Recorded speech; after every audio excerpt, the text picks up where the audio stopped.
Perkembangan teknologi di era modernisasi ini merubah tatanan kebiasaan masyarakat Indonesia. Di era yang serba digital ini, dapat dirasakan secara langsung dan cepat, seperti adanya perubahan interaksi sosial yang tidak dibatasi oleh ruang dan waktu, sehingga dapat dengan mudah melakukan komunikasi. Akan tetapi, masih disayangkan apabila perkembangan teknologi ini dilakukan untuk berbuat kecurangan atau disalahgunakan. Salah satunya adalah cyberbullying. Cyberbullying adalah tindakan negatif yang dilakukan oleh individu maupun kelompok tertentu dengan cara mengirimkan pesan secara verbal ke akun seseorang dengan motif tujuan untuk menyindir, menghina, mendiskriminasi, bahkan mempersekusi individu.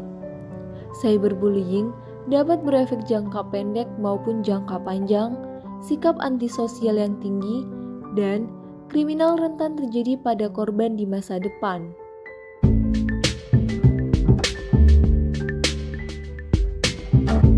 Oke, halo, kenalin aku Salwa dari Universitas Brawijaya. Aku Agata. Aku Yolan. Pandu Aji. Aku Putri Vista. Ayu. Saya Muhammad Arif Ansrat. Nama aku Dudi Fitria. Aku Adi Rifana Putri. Ayu. Aku Ara. Saya Zaki.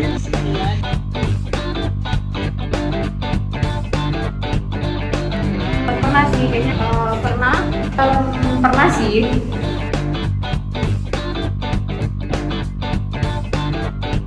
Cyberbullying itu semacam kayak kejahatan tapi dalam media sosial.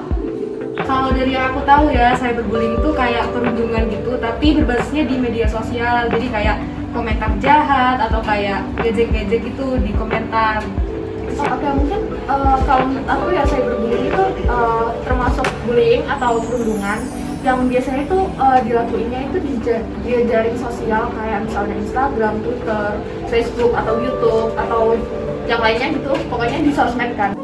Aku juga kurang tahu pasti juga, tapi kalau dengar-dengar itu kan cyberbullying itu berarti kayak perilaku bullying di sosial media kan ya. Itu orang sih tahu tentang itu.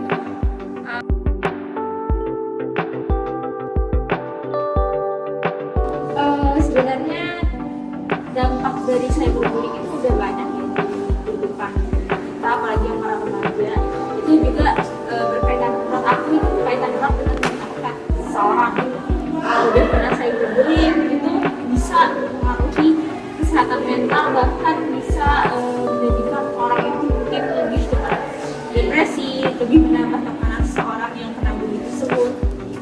Karena sebenarnya kan bullying kan juga nggak harus kita secara langsung mungkin menghina orang atau lain sebagainya, tapi kayak itu kan juga termasuk bullying kan termasuk penghinaan segala macam, mungkin fisik atau materi segala macam. Itu pasti mengenai hati dari si korbannya, mungkin sampai ngebuat jadi putus asa atau membuat jadi nggak dikit juga loh yang nyampe bunuh diri gitu kan. Ya bahaya banget sih harusnya cyberbullying.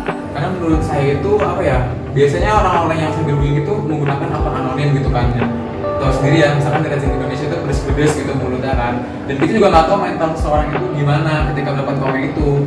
Kita nggak tahu dampak selanjutnya yang bisa jadi yang kena bully itu depresi, bunuh diri dan sebagainya. Itu sangat parah sih. Nah, biasanya kalau cyberbullying itu ada yang ikut-ikutan teman atau pelakunya itu kurang kasih sayang gitu juga dari orang sekitarnya, terus juga ingin terlihat kayak wah gue kuat, gue jago gitu loh dengan orang lain gitu kan. Banyak sih, mungkin salah satunya karena iri hati, karena nggak suka sama seseorang gitu. Yang pasti mungkin kalau dari sisi pelakunya, yang pertama dia ingin diakuin mungkin gitu ya. Dia ingin diakui, terus dia merasa dirinya hebat, dia merasa dirinya benar.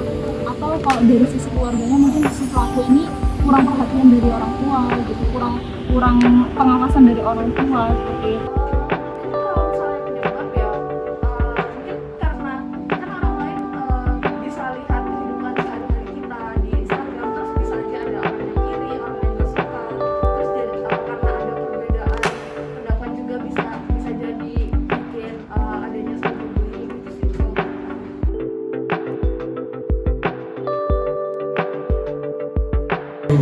nggak pernah ya, mungkin pernahnya secara langsung aja sih. Kalau cyberbullying belum pernah. Aku selama ini alhamdulillah belum pernah sih. Kalau dari aku sendiri, alhamdulillah belum pernah, dan jangan sampai deh kalau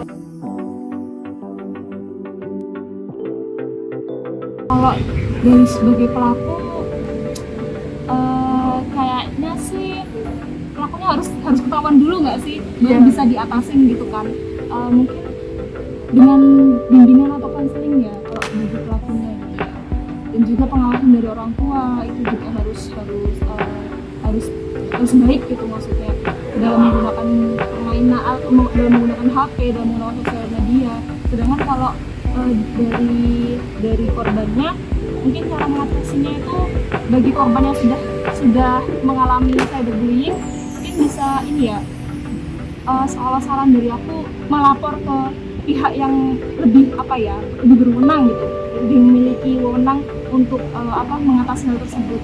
Nggak perlu takut gitu kan, soalnya bukan hal yang memalukan cyberbullying itu sebenarnya, justru itu merupakan hal yang harus kita waspadai bersama gitu ya.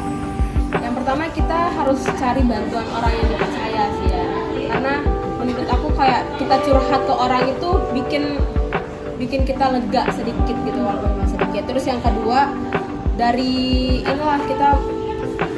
sosial media sendiri kita bisa blokir orangnya, blokir pelakunya itu. Terus kita bisa mengaktifkan filter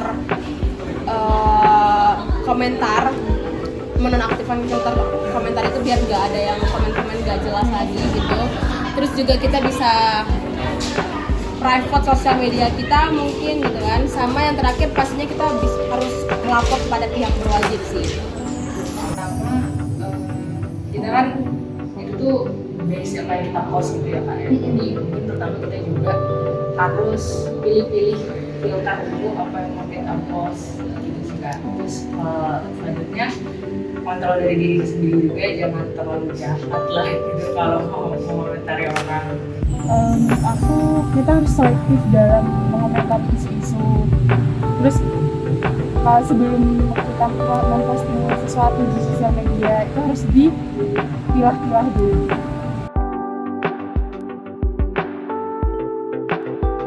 Ya ini secara pribadi ya.